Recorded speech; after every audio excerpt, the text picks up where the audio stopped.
I texted the family group chat. My wedding is this Friday. Would love to have you there, my sister answered. We're busy, don't count on us. My mom chimed in, it's not always about you. I simply replied, understood. That night, what they saw on Facebook made them drop everything because standing beside me in the photos wasn't only my spouse, it was someone they never believed I'd ever welcome back. Listen, there are pivotal moments in life that strike you with such force, they utterly dismantle your perception of family. For me, that seismic shift wasn't merely having my wedding day overlooked. It was the gut-wrenching realization that my own mother and sister were not just absent, but actively conspiring to sabotage it. What should have been a joyous celebration morphed into an overt declaration of war. And in that chilling instant, a quiet certainty solidified. They had absolutely no clue what awaited them. My name is Adrian, and I'm 29. For the longest time, I never envisioned a grand, extravagant wedding. My dream was always something intimate, cherished, just Emma, my future wife, and those precious few who genuinely loved us. Yet, life, in its unpredictable way, shattered that simple dream, exposing a brewing tempest I never anticipated. It all began months before the wedding, with the joyous task of sending out invitations. Emma and I were brimming with excitement. We spent hours meticulously selecting the perfect cards, handwriting each name with care, pouring thought into every minute detail. Our budget wasn't limitless, but our hearts, you see, were overflowing. My parents and my sister, Melissa, lived just an hour away. They were my closest relatives, my blood.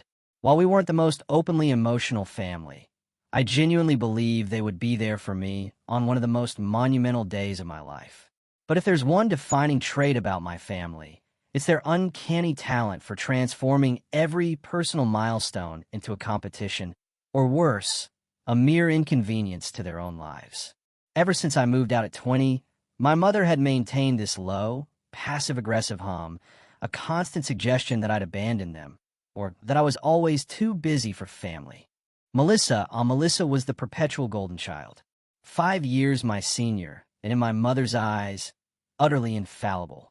Melissa could casually skip birthdays, forget anniversaries, or deliver genuinely cutting remarks at gatherings, and it would always be dismissed, brushed away like a stray hair. Me? If I dared to forget a Mother's Day text before noon, I'd endure a scathing lecture.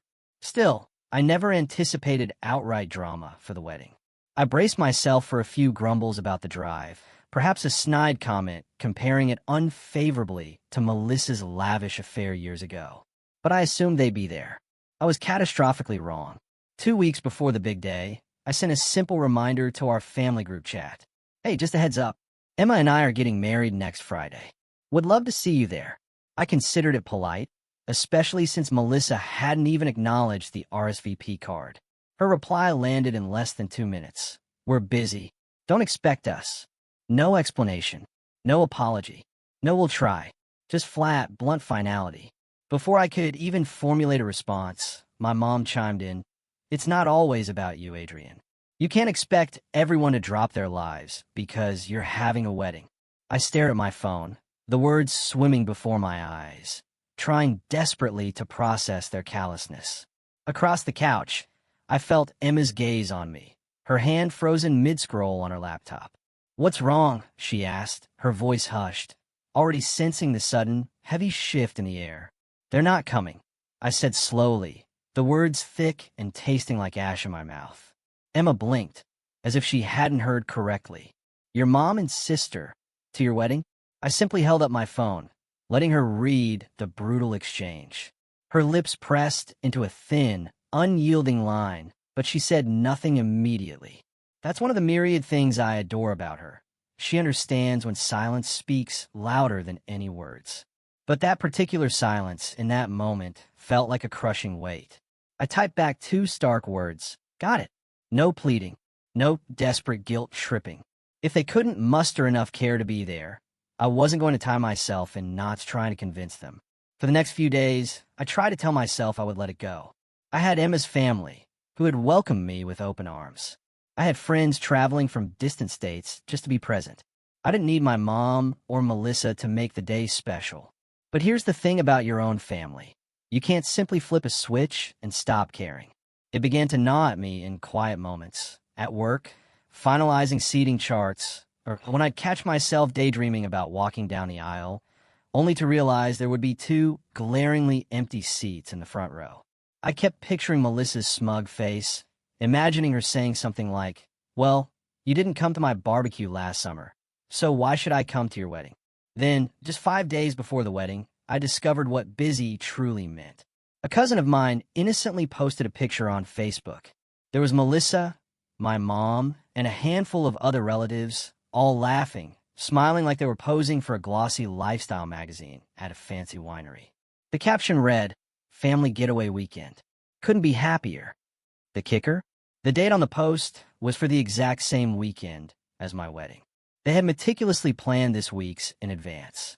This wasn't just them not coming. This was them deliberately choosing something else, something they knew would directly clash. This wasn't about being busy. It was about making a calculated point. I didn't comment. I didn't message. I just stared at that photograph for a long, long time, feeling this searing amalgam of anger and something that felt horrifyingly akin to grief. Because in that moment, it slammed into me with undeniable force. My family wasn't merely absent. They were actively avoiding me. And deep within, a new feeling sparked. Quiet at first, a mere ember, but burning stronger with every passing second. I wanted them to feel even a fraction of the sting they had just inflicted upon me. That's when the idea began to form, a faint whisper in the back of my mind. But the more I sat with it, the louder it became. By the night before the wedding, that whisper had escalated into a full-blown plan. I knew precisely what they'd eventually see on Facebook, and I knew exactly how it would compel them to drop everything. That was the moment everything shifted, and they, in their blissful ignorance, had no idea what was truly coming. The morning after seeing that winery post, I woke with a heavy, gnawing pit in my stomach. It wasn't just about their absence anymore. It was about the recurring pattern. Every time something important happened in my life, they found a way to downplay it or twist it into a competition. The more I dwelled on it, the more memories surged back, each one a tiny paper cut I'd foolishly ignored until I realized I was steadily bleeding. I remember my college graduation. It was the first time I'd ever seen my dad cry. Except, he wasn't shedding tears for me. He was tearing up because Melissa had managed to drive 2 hours in heels and still look perfectly camera-ready for the ceremony. My mom gushed about her the entire day, barely acknowledging my name unless someone else brought it up. I'd brushed it off back then, telling myself that's just how they are. But now I could see it for what it truly was, blatant favoritism. Plain and simple. Even their subtle undermining of Emma had been pervasive. From the moment we got engaged, my mom had this insidious way of cutting her down. She'd say things like, "Well, I hope she knows how to handle you, Adrian," in front of everyone, followed by that fake, brittle laugh she used to disguise her thinly veiled barbs as jokes. Melissa would chime in with her own brand of backhanded compliments. "She's pretty, in her own way," or "You must really love her if you're willing to settle down so young," as if Emma weren't standing right there, absorbing every single word. Emma, always the picture of grace, took the high road, smiling politely. But I knew those comments stung her. She once confessed to me, in a quiet moment after a particularly trying dinner with my family, "I feel like no matter what I do, I'll never be enough for them." That sentence replayed in my head as I stared at that winery picture. They weren't just skipping our wedding. They were sending a crystal-clear message. You're not worth showing up for. 3 days before the wedding, my cousin Sarah called me. She's one of the few relatives who has consistently shown genuine kindness. So I picked up, expecting a typical check-in. Instead, she sounded awkward, hesitant. "Hey, I just thought you should know. Melissa's been telling people that your wedding's going to be small. Like really small." I blinked, stunned. Why would she even say that? Sarah hesitated again. "She told Aunt Linda that you're probably cutting corners because you can't afford anything bigger." She also implied that Emma's family is covering most of it. I felt a hot flush of anger rising in my chest. That was a blatant lie, and Melissa knew it. Emma and I had worked our tails off, meticulously saving to pay for every single detail ourselves. It wasn't a lavish event, no, but it was ours, and we were profoundly proud of it. Hearing Melissa dismiss it like that felt like someone spitting in my face. When I told Emma, she gave me a look, a potent mix of hurt and utter weariness. It's like they can't stand to let you have a moment without trying to cheapen it, she said, her voice barely a whisper. It wasn't just words, either. The very next day, I learned from another cousin that Melissa had actually been joking about throwing her own party that weekend and inviting all the same people just to see who would pick which event. I didn't even know if that part was entirely true, or if she was just saying it to stir the pot. But the mere fact that it was believable spoke volumes. By now, the anger had hardened into something else entirely, a quiet, burning determination. I wasn't going to plead with them. I wasn't going to argue. But I was also unequivocally not going to let them write the story of my wedding as some small, forgettable thing that no one cared about. I started making some calls, not to them, no, never to them, but to people I knew they kept tabs on. Relatives they always desperately wanted to impress. Acquaintances they liked to boast about knowing. I didn't reveal my full plan, just hinted that there'd be something worth seeing after the ceremony. My voice was calm, almost unnervingly casual, but inside, I was meticulously piecing everything together. And then, the final, condescending straw came. The day before the wedding, my mom sent me a text, completely out of the blue. If you're going to post pictures online, please make sure they're tasteful. We don't want people thinking you couldn't do better. I read it 3 times, my jaw clenching tighter with each pass. That was it. That was the precise moment I knew there would be no holding back. Because what they were about to see on Facebook wasn't just going to be tasteful. It was going to be absolutely unforgettable. The morning of the wedding, I woke before the alarm, staring at the ceiling in that surreal, quiet moment when you realize the day you've been planning for months has finally arrived. Emma was still asleep beside me, her breathing slow and even, her hand resting lightly on my chest. For a few precious minutes, I allowed myself to simply savor the joy of it. No drama, no distractions, just the profound thought that by the end of the day, I'd be married to the woman I loved. But peace doesn't last long when my family is involved. Around 7 a.m., my phone began to buzz. At first, I ignored it, figuring it was friends or vendors confirming details. But when it buzzed again and again, insistently, I reached over to check. The first thing I saw was a Facebook tag. It was Melissa. I clicked on it and instantly felt my stomach plummet. There, plastered across my feed for everyone to see, was a photo of Melissa, my mom, and a group of relatives at a long brunch table, all raising champagne glasses. The caption read, "Celebrating family where it counts." Couldn't think of a better way to spend the weekend. The timestamp, 6:53 a.m. It wasn't just the photo, it was the comments. My mom had replied underneath, "So glad we're all together for something meaningful. Love you all."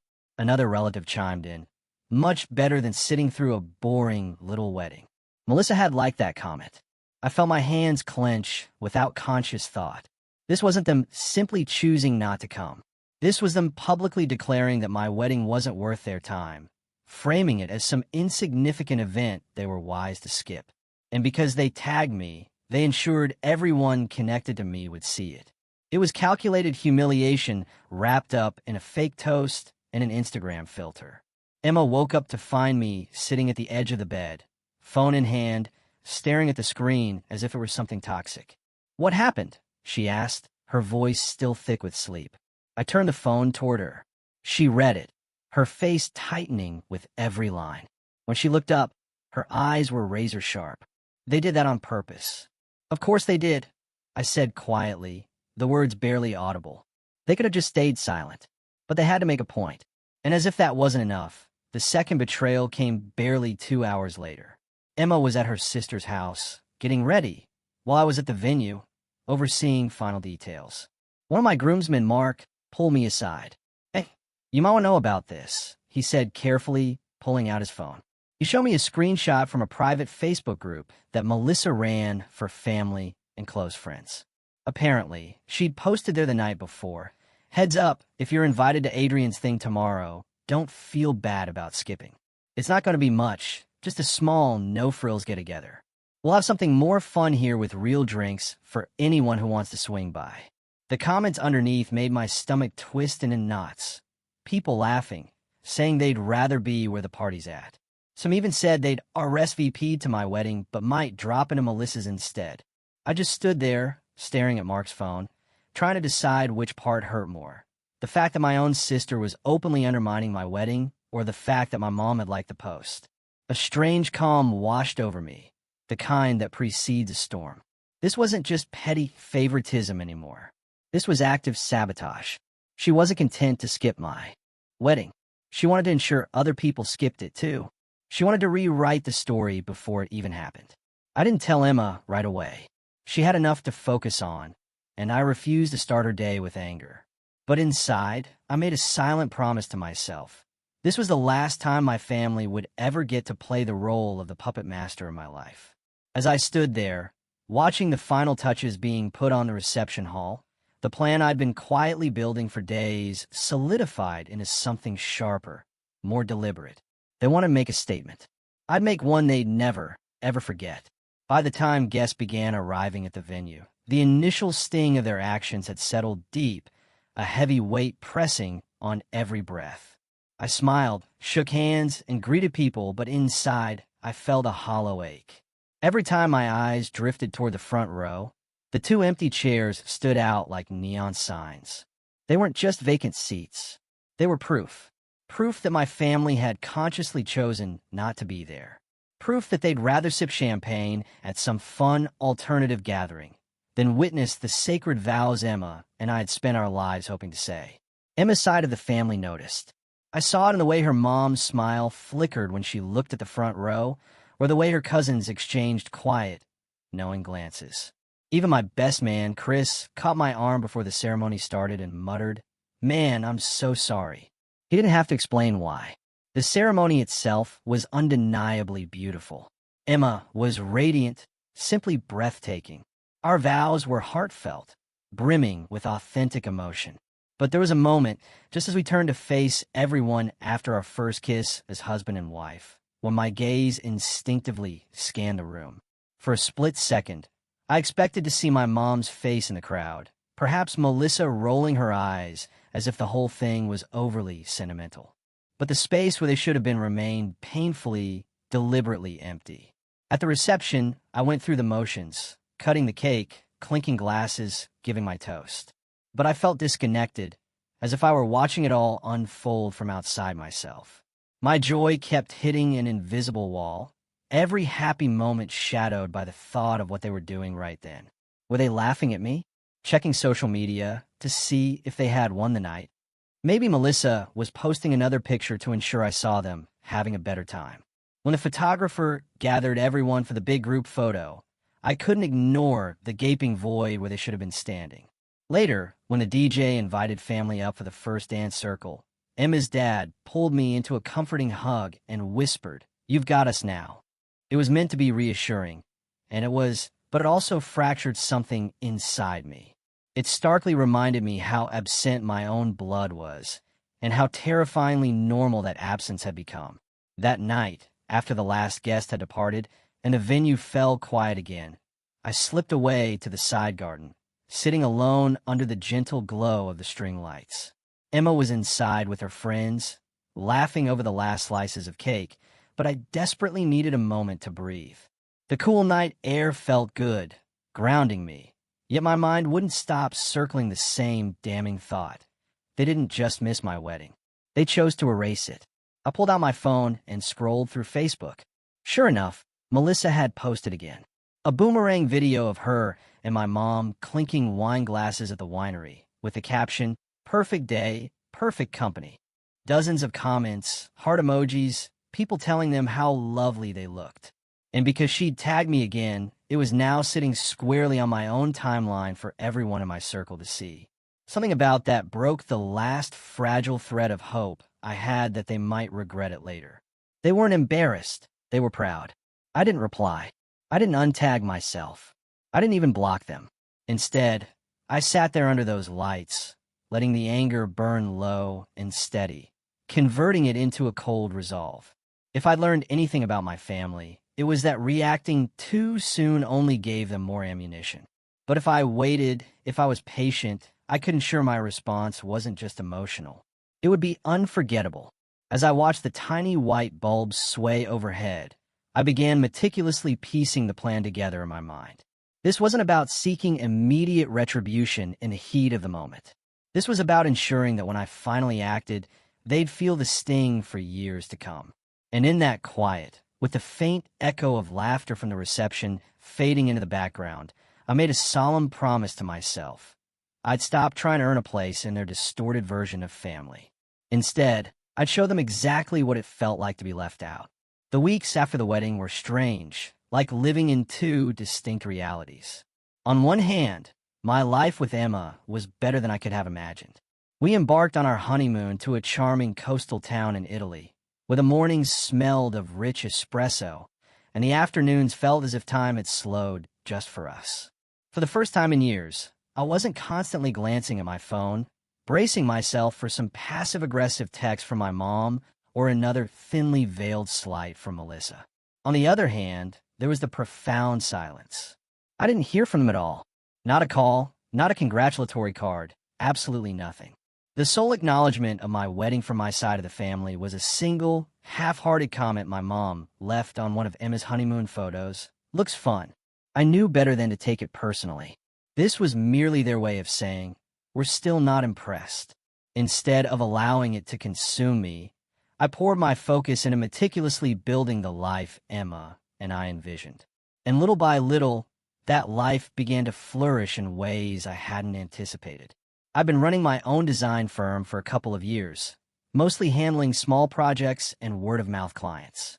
But about a month after the wedding, I landed a major contract with a prominent real estate developer who wanted a complete overhaul of all their marketing materials. It was the biggest project I'd ever undertaken. And when it launched, my business absolutely took off. Referrals began pouring in. I rapidly scaled from managing 2 part-time contractors to overseeing a small team and an actual office space. Emma was thriving too. She earned a promotion to a senior position at her firm, which came with a significant pay bump and a lot more autonomy. We moved out of our cramped apartment into a 3-bedroom house with a backyard expansive enough for the dog we'd been dreaming of getting since our engagement.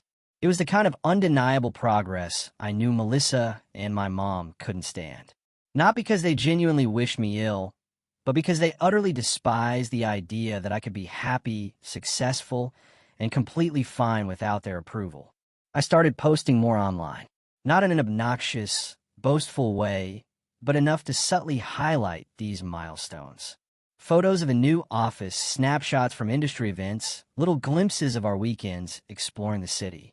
I knew, with absolute certainty, that they saw every single one. They never liked or commented, but Sarah would quietly inform me, "Yeah, they've definitely been talking about it. Melissa said you're just trying to show off." In the past, that might have stung. Now, it only made me more deliberate, because I wasn't just building my life. I was building my leverage. A few months in, I received an unexpected call from an old friend who worked in event planning. She was organizing a high-profile charity gala and wanted to hire my firm to handle all the design work. It was going to be massive, hundreds of attendees, extensive press coverage, the works.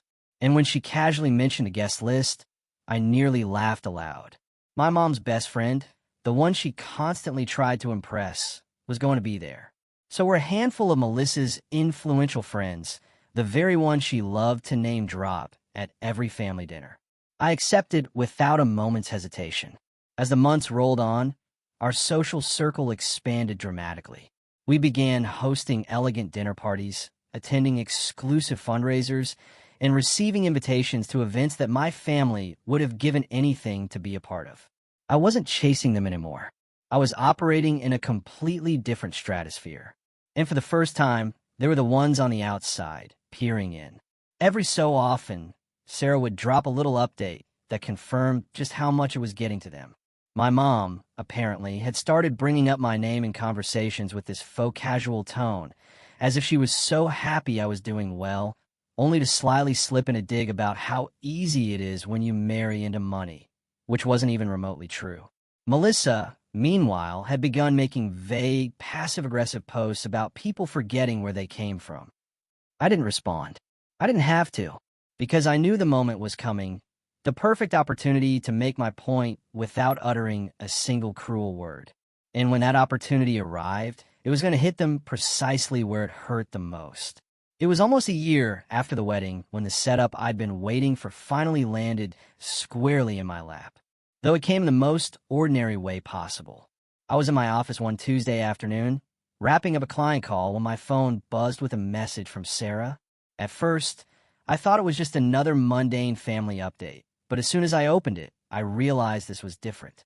She'd forwarded me a screenshot from Melissa's Facebook page. In it, Melissa had posted effusively about her upcoming anniversary party. Apparently, she and her husband were planning a once-in-a-lifetime vow renewal ceremony and intended to make it a massive social event. The caption was dripping with humble brag energy. So excited to celebrate our love with the people who matter most. Normally, that would have just been eye-roll material. But then I noticed the details. She was hosting it at one of the city's most exclusive venues, a venue I happened to have just worked with for that high-profile charity gala. In fact, the owner and I had truly hit it off during the project, and he told me more than once, anytime you need the space, just say the word. That connection alone would have been enough to tuck away for later. But Sarah's next message was what made me stop mid-scroll, a slow, predatory grin forming on my face. She's been bragging about the guest list, Sarah wrote. She's inviting half the city, but the thing is, she hasn't actually booked the venue yet. Says she's working out the details. I sat back in my chair, letting that information sink in, savoring it. Melissa was publicly hyping an event she hadn't locked down at a venue I now had a direct, personal line to. The universe couldn't have handed me a cleaner setup if it had tried. I didn't do anything immediately. Patience, as I'd learned, was still my most potent weapon. Instead, I filed that critical nugget of information away and kept working. Over the next few weeks, my position only grew stronger. My business hit another growth spurt thanks to a major contract with an international brand that significantly boosted my profile. Emma and I were even featured in a local lifestyle magazine as one of the up-and-coming couples in the community. Invitations to more exclusive events rolled in, and my professional network continued to expand exponentially. Through it all, I maintained my connection with the venue owner, Martin, even collaborating with him on a new design concept for their marketing materials. He trusted me, he liked me, and most importantly, he was willing to prioritize my requests. Then, about 2 months before Melissa's planned vow renewal, I received a call from Sarah that confirmed everything I needed to know. She's still talking about it like it's a done deal, Sarah reported, her voice hushed. But I overheard her telling Mom she hasn't signed anything yet. Said the deposit is a lot, and she's waiting for the right time. That was it. The moment the opportunity transformed from merely possible to absolutely guaranteed. I knew exactly how to proceed and how to do it without ever having to be the bad guy on paper. The only remaining task was timing it perfectly so that when the trap finally closed, they'd have no way to back out without utterly losing face. And as luck would have it, an even bigger chance to twist the knife was just around the corner. One that would make the sting truly, irrevocably unforgettable. 2 weeks later, the opportunity presented itself so cleanly, it felt as if the universe had gift-wrapped it just for me. I was at the venue for a quick meeting with Martin, the owner, to finalize some design tweaks for his spring campaign. As we were wrapping up, he casually mentioned, "By the way, I've had a lot of inquiries for summer weekends, especially August. People are scrambling to book." That was all the confirmation I needed to hear. Melissa's anniversary party was planned for late August. If I chose to, I could quietly ensure that specific weekend wasn't available by the time she finally got around to committing. And better yet, I could do it in a way that was entirely above board, completely legitimate. Actually, I said casually, a subtle smile playing on my lips, Emma and I were thinking of hosting a big event later this summer. Sort of a delayed thank you party for everyone who supported us last year. Could be a great way to showcase the venue, too. August might be perfect if you've got space. Martin didn't even hesitate. For you? Absolutely. What date? I named the exact weekend Melissa had been bragging about. He pulled up the calendar, penciled me in, and within 5 minutes, the contract was signed. Deposit paid. Done. I didn't tell anyone. Certainly not Sarah. This wasn't the kind of thing you risk leaking. Instead, I began planning the event for real. Emma loved the idea. She'd been wanting to throw a large get-together anyway, something grander than our usual dinner parties. We decided to make it a semi-formal evening with live music, incredible food, and a meticulously curated guest list that blended our friends, business contacts, and some of the most influential people we'd met over the past year. Over the next few weeks, I quietly ensured the right people knew about it. Not in a showy way, just a passing mention at other events. A save-the-date sent to a few strategic attendees who I knew also happened to be on Melissa's target guest list. Word travels fast in this city, especially when it's about something new and exclusive.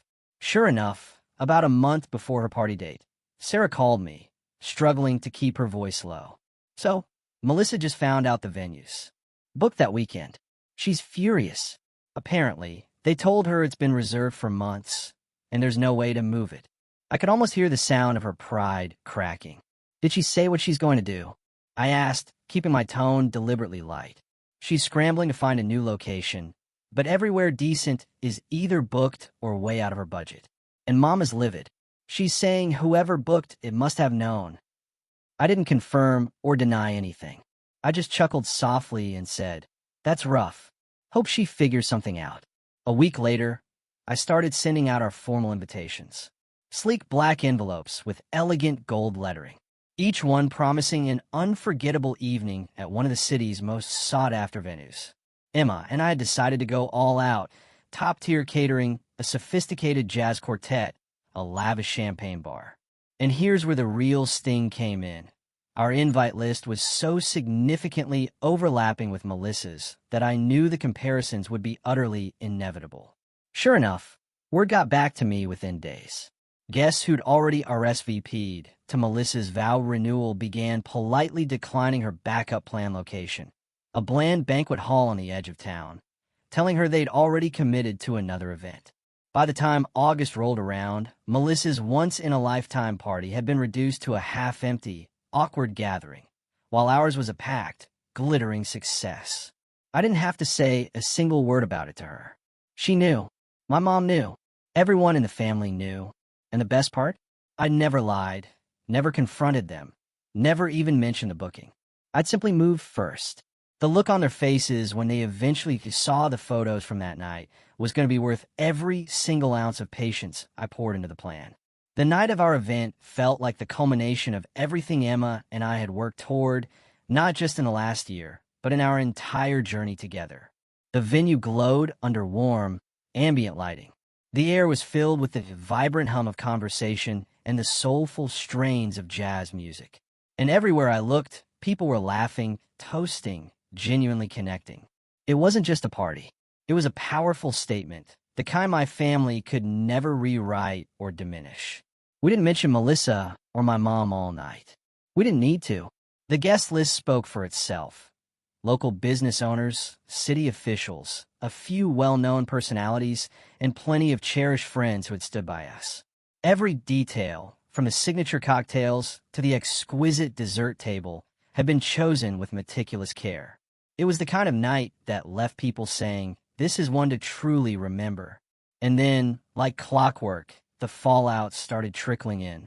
The very next morning, Sarah sent me a text. You should have seen Melissa's face when people at her party kept leaving early. By the time she cut the cake, half the tables were empty. Apparently, several of her must-have guests had only shown up to her backup venue long enough to be polite before gracefully heading across town to ours. A few even posted photos from both events in the same night.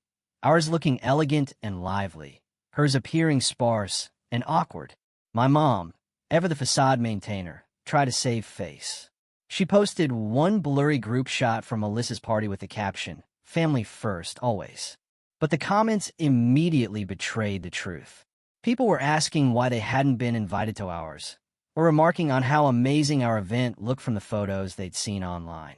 One comment even bluntly read, "Looks like you picked the wrong party." Melissa didn't reply, but she quietly untagged herself from several of those humiliating posts. Over the next few weeks, the tension within the family was palpable. My mom called once, her voice tight with thinly veiled accusation, and said, "You know, you really blindsided your sister with that event." I simply replied, my voice calm, "Funny. I thought you said life doesn't revolve around one person's plans." There was a long, uncomfortable silence before she muttered something about being busy and abruptly hung up. Melissa hasn't spoken to me directly since. From what Sarah tells me, she's still complaining to anyone who will listen about how petty it was for me to book the venue. But every single time she recounts the story, she has to admit that she never actually locked it down in the first place. That crucial detail makes her look less like a victim and more like someone who utterly underestimated the very person she tried so desperately to humiliate. And me? I didn't gloat. I didn't throw their absence from my wedding back in their faces. I simply kept living my life, thriving magnificently in the expansive space they once thought I couldn't possibly survive without them. Because the truth is, revenge wasn't about making them suffer in the moment. It was about showing them, without a single heated word, that I didn't need them to define my worth. They taught me that family could choose to exclude you. I, in turn, taught them that I could choose to do the exact same.